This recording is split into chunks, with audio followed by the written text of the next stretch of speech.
ఇలాంటి సందర్భాలు మనకు కొత్త స్ఫూర్తిని కలిగిస్తుంటాయి విద్యార్థులారా. కాబట్టి అది మనందరం కూడా ఆచరిద్దాం.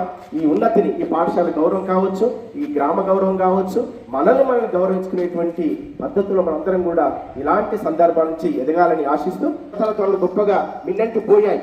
అలాంటి సంస్కృతి మనం ఎదిగినటువంటి వాళ్ళం కాబట్టి మనం ఆ విధంగానే ప్రవర్తించాలి, ఆ విధంగానే మన యొక్క ఆచరణ ఉండాలి, ఆ విధంగా మనకు అడుగులు పడాలి. కాబట్టి అదంతా మనం నేర్చుకోవడం కోసమే ఇలా అనేకమైన విషయాలు చెప్పుకోవచ్చు. కాబట్టి విద్యార్థులారా మీరు ఒక్కటే మనం ఏం నేర్చుకోవాలంటే ముందుగా మన తల్లిదండ్రులను గౌరవించడం కానీ, తర్వాత గురువులను గౌరవించడం కానీ, తర్వాత ఈ దేశాన్ని గౌరవించడం.